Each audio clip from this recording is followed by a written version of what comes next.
Esta es la versión completa de nuestra investigación en formato artículo sobre Nebrija en este verano 2022, fruto de un estudio a lo largo de todo el año 2022. Muchas gracias a la organización de este Congreso Internacional sobre Nebrija, en Lebrija, que me ha dado la oportunidad de compartir parte de mi investigación, un resumen de ella, sobre Nebrija desde el siglo XXI, pensamiento público español, lingüístico y hermenéutico. En este trabajo exponemos tres miradas actuales desde Nebrija, desde las concepciones materialista, lingüística y hermenéutica de la filosofía. Así exploramos el papel que el materialismo filosófico del filósofo Gustavo Bueno concede a la figura de Nebrija y como posible representante del pensamiento público español.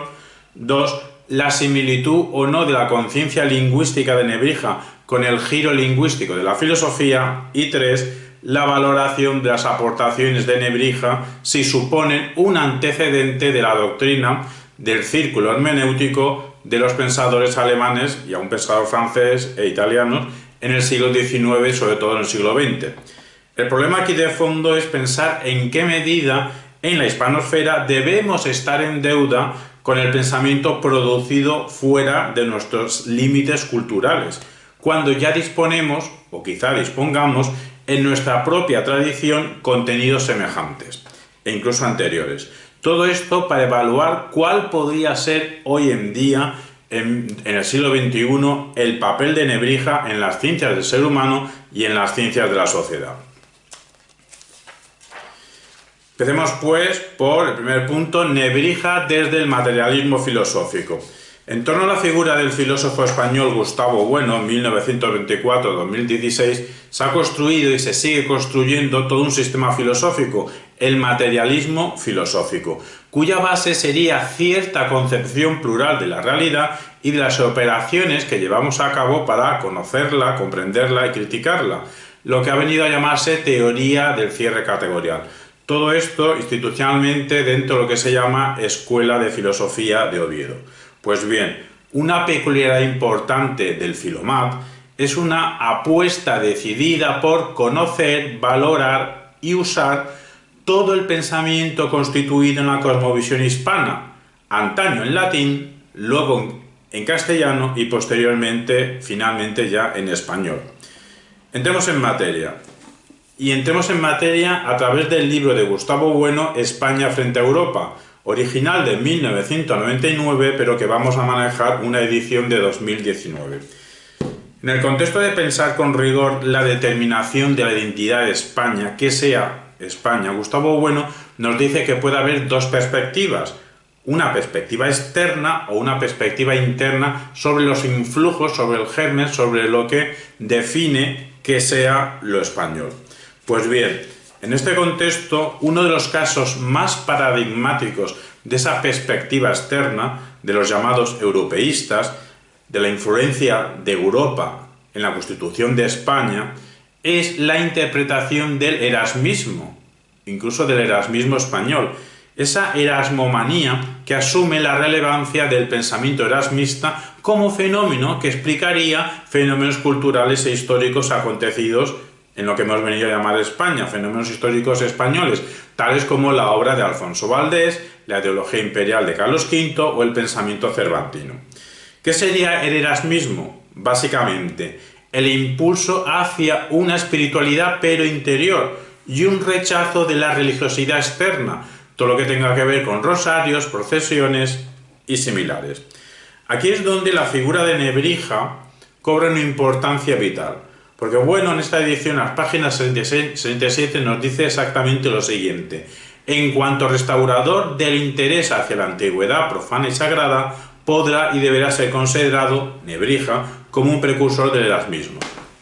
Sin embargo, precisa Bueno que desde una óptica internista habría que tomar en serio que Nebrija fue discípulo de Pedro Martínez de Osma, en el sentido de que, si este teólogo fue condenado en 1478 por negarse a reconocer el carácter divino de la confesión sacramental y que la sola constricción redimiese pecados mortales, en tal caso, Pedro Martínez de Osma sería un crítico de la religiosidad imperante a finales del siglo XV en la sociedad española, Y como Erasmo de Róterdam nació en octubre de 1466, tenía entonces 11 años, demasiado precoz como para poder haber incubado una nueva espiritualidad en Martínez de Osma y de rebote, o por simpatía, en Nebrija. Gustavo Bueno, en la página 171, también nos explica el mínimo prestigio del término imperio, cuando él comentaba estas cosas en 1999, en su presente, en nuestro presente, y el prestigio máximo, actualmente, en todo el siglo XXI en España, del término nación.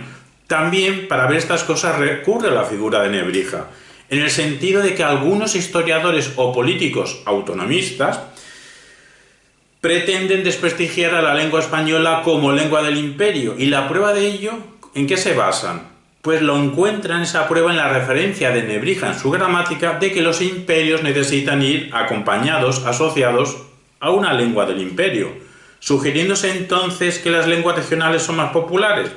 Ante esta problemática, Gustavo Bueno lo que dice es que hay que realizar un análisis más profundo y crítico del término imperio.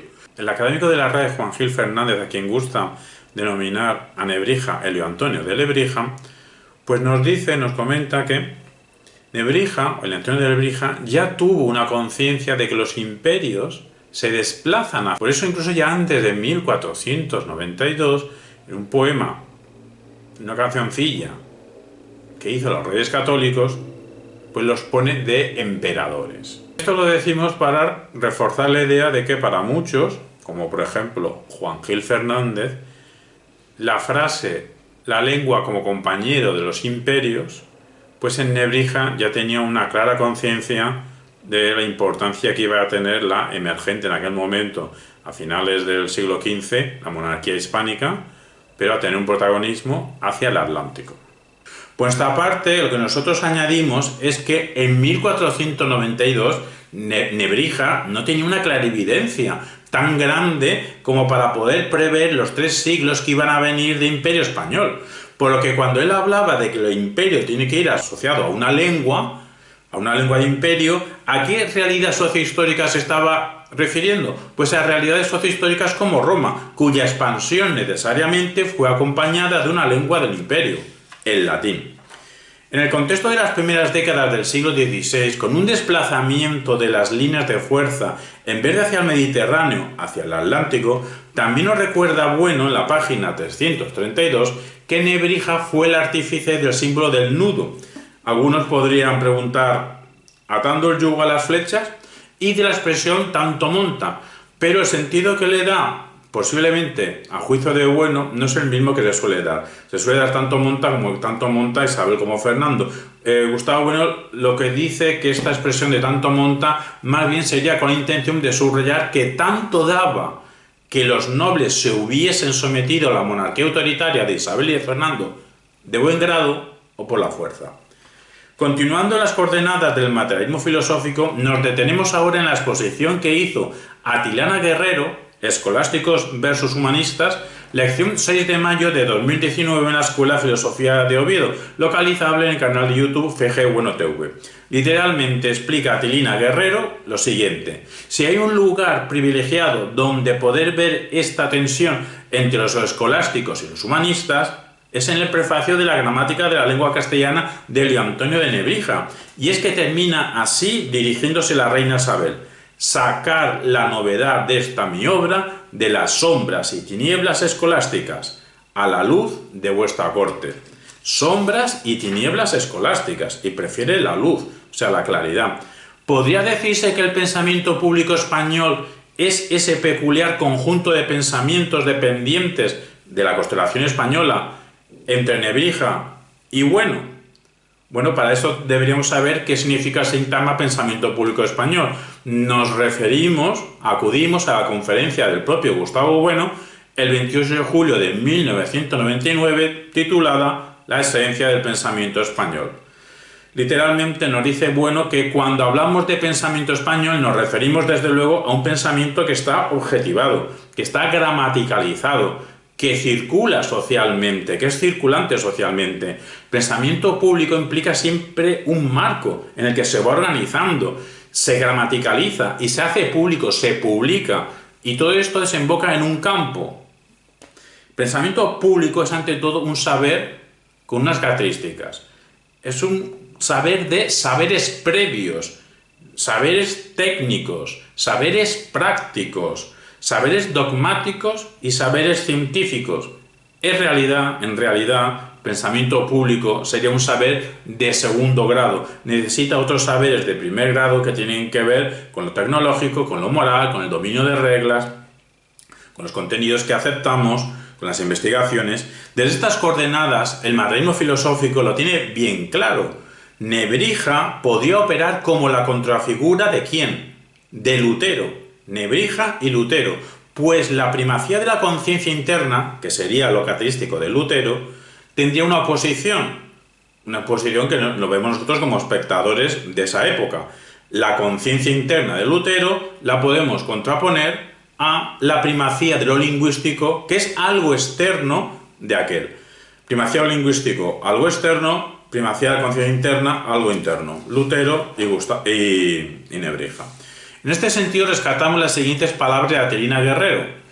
En Nebrija está la lengua como compañera del imperio para las leyes, para que los pueblos que gobiernas conozcan las leyes, igualmente con las técnicas. Sí, pero añadimos nosotros que en ese proceso de construcción de las Españas, también algunos religiosos estudiaron lenguas autóctonas americanas para predicarles en su lengua, e incluso algunas de dichas lenguas autóctonas americanas llegaron a ser asignatura de alguna de las muchas universidades creadas en América. En ese replicar de España en América. Y para ambos menesteres se necesitó un objeto científico primordial: la gramática de Nebrija.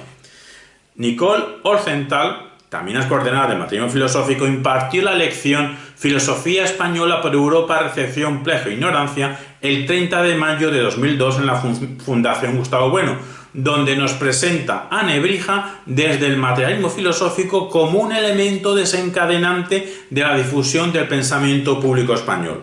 Por un lado, el español fue entre 1500 y 1650 una de las lenguas de alta cultura en Europa, porque España en aquel momento era un actor político de gran importancia.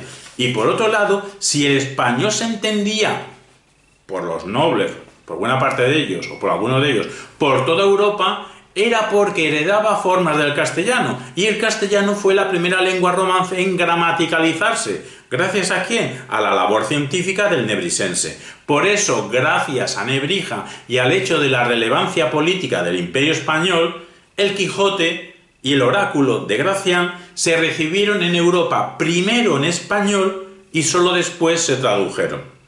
Nos vamos ahora al segundo punto: Nebrija desde el giro lingüístico. ¿Qué es el giro lingüístico? Pues el giro lingüístico en particular en la filosofía, pero en general en toda la cultura, es uno de los fenómenos intelectuales más influyentes, más potentes y más poderosos, especialmente desde el siglo XIX a lo largo de todo el siglo XX y actualmente todavía en el siglo XXI. Podría caracterizarse por la concepción teórica y la actitud práctica correspondiente de que el lenguaje juega un papel primordial a la hora de explicar la realidad, comprenderla y criticarla. De hecho, operaría como el elemento central, inevitable, por caracterizarnos nosotros, nuestra especie, por el lenguaje. También es un elemento central inevitable de nuestro estar en el mundo y de nuestro convivir. Así, aunque el giro lingüístico es un fenómeno multifactorial, pero también multigeográfico, es un lugar común reconocer como hitos iniciales a ciertos pensadores de la tradición germánica, incluso ya desde el siglo XVIII, haciendo fortuna la expresión giro lingüístico solamente a partir de mediados del siglo XX en Inglaterra, y desde ahí se propagaría esta expresión y esta mentalidad del giro lingüístico al resto de países anglosajones y también a otros países no anglosajones. Pues bien, aquí nos preguntamos, ¿cabe pensar si Nebrija se situaría en esta línea de pensamiento? Evidentemente con matices, con todos los saltos históricos que haya que dar. Claro. Y es que desde el materialismo filosófico ya hemos aprendido tres cosas, hemos aprendido muchas más, Pero en este sentido hemos aprendido tres cosas de Nebrija. 1. Evitó la oscuridad escolástica. 2. El trivium, o sea, gramática, retórica, dialéctica, el trivium puede constituir un arma, una herramienta para triturar lo metafísico errado, al menos en aquella época. No todo lo metafísico, pero sí lo metafísico errado. Y 3. Nebrija se caracterizó por la primacía de lo lingüístico. Oscuridad escolástica hay que evitarla, el trivium para triturar lo metafísico errado y primacía de lo lingüístico. Pues estos rasgos que nos dibujan a Nebrija, que hemos aprendido en materialismo filosófico, resulta que no son muy alejados de lo que siglos después, sobre todo a partir de 1892, a partir de Frege y todo el siglo XX, los tres rasgos básicos que han constituido una definición básica de estar por casa de la concepción analítica de la filosofía, pero al menos una definición que nos puede servir.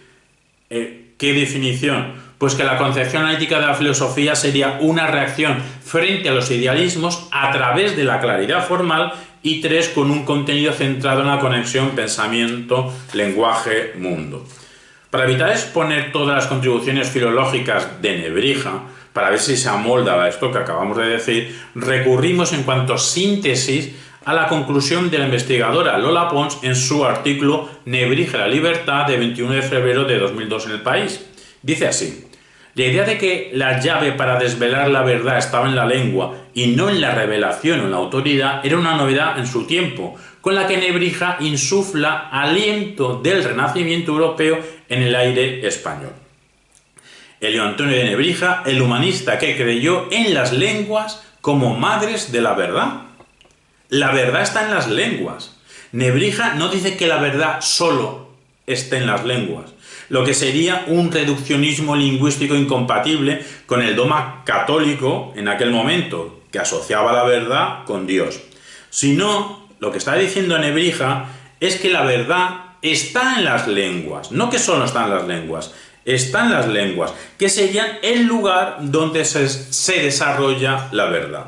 Es decir, bajo esta concepción, la gnoseología estaría estrechamente ligada a la filología. Gnoseología, estudio del conocimiento, relacionado con filología, estudio de las lenguas. Al conocer por el hablar y el escribir.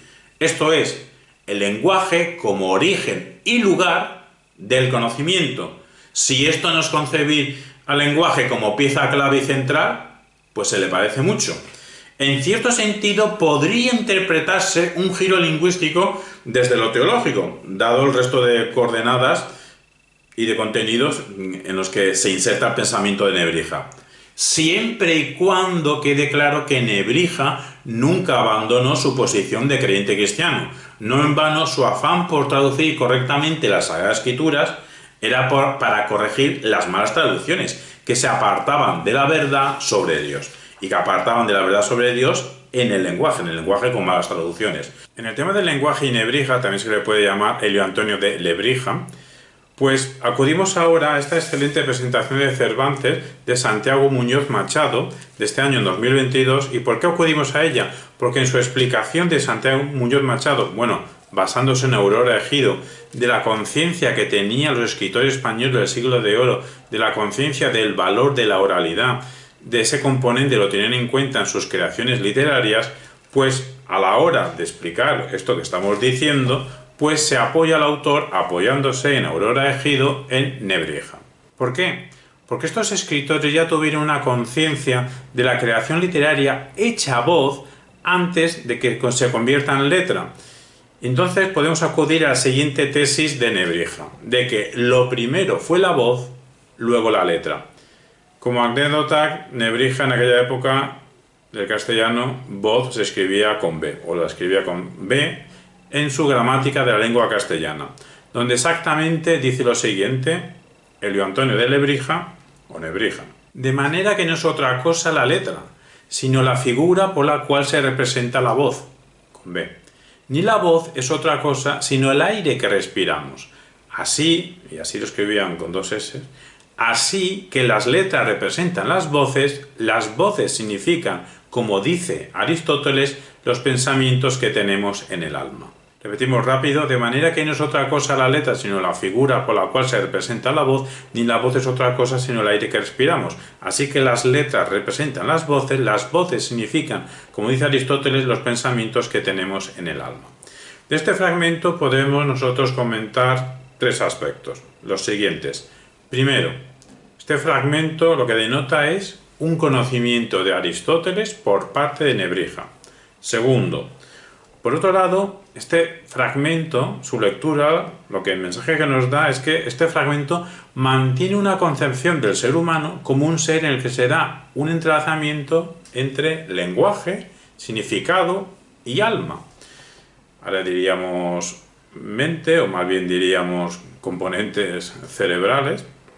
Lenguaje, significado, alma. En el sentido de que la letra es una figura de la voz, siendo la voz aire respirado que significa pensamientos.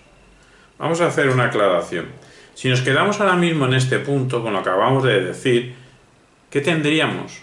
Un Nebrija internista.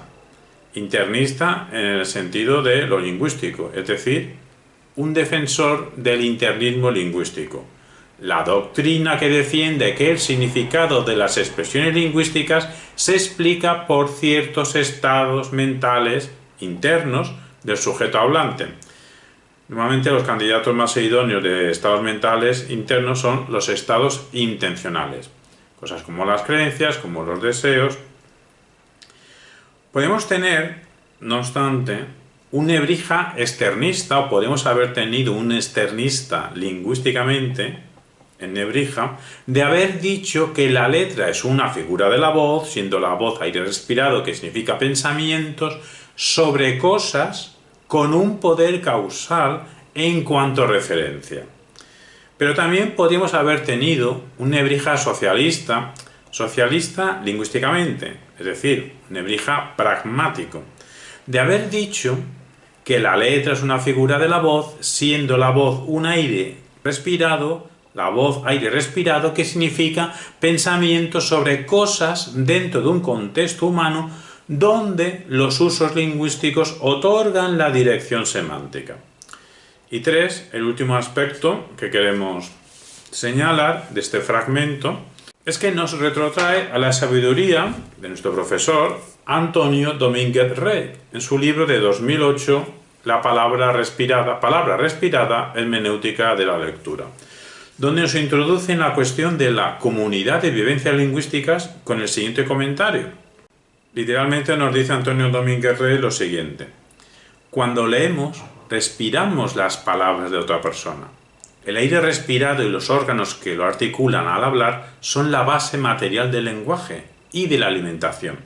Nos procuran la vida orgánica e intelectual. La respiración articulada interviene al comer, al pensar y al hablar. Sus ritmos naturales determinan incluso el periodo del paso al movernos, de la frase al comunicarnos, al escribir y cuando pensamos. Se cierra la cita.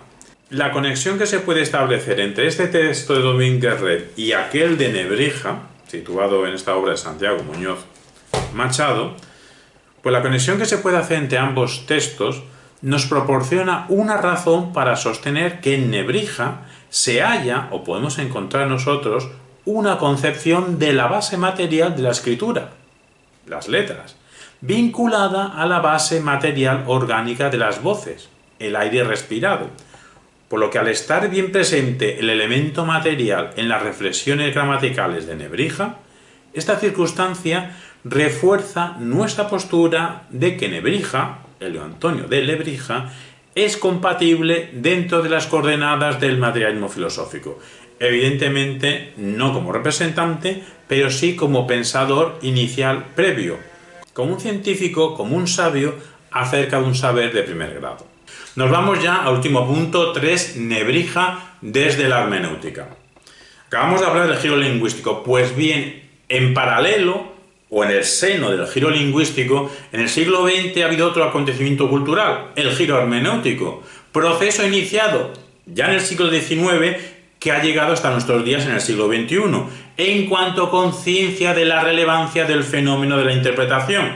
Pues bien, uno de sus resultados, al menos más famosos, es el llamado círculo hermenéutico, ¿Y esto qué es? La supuesta relación circular entre la comprensión buscada y la precomprensión ya preexistente.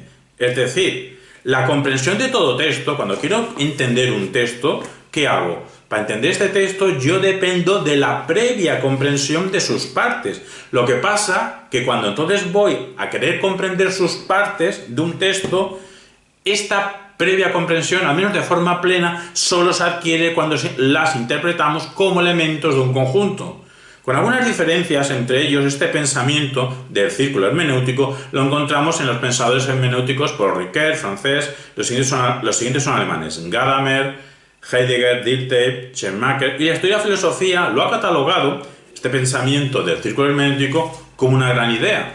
Pues bien, nuestro Nebrija, en su retórica, a pesar de ser meramente un compendio comentado de textos de Aristóteles, Cicerón y Quintiliano, y por cierto, una obra muy bien compuesta con rigor científico, no puede evitar Nebrija realizar aportaciones muy interesantes, como la siguiente, que aparece en el capítulo 7.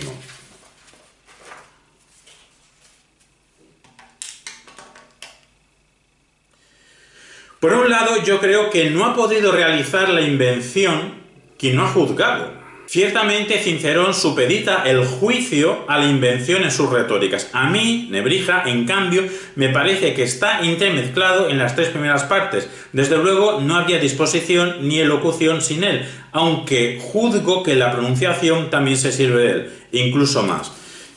Y sigue Nebrija, diciendo lo siguiente: en mi opinión, ahora, al comprobar que el juicio no se puede separar de la sentencia, y ni siquiera de las palabras singulares, parece que se ve más claro todavía lo que poco antes dijimos, lo que acabamos de leer, acerca de que se mezcla no solo con la invención, sino también con las otras partes de la retórica.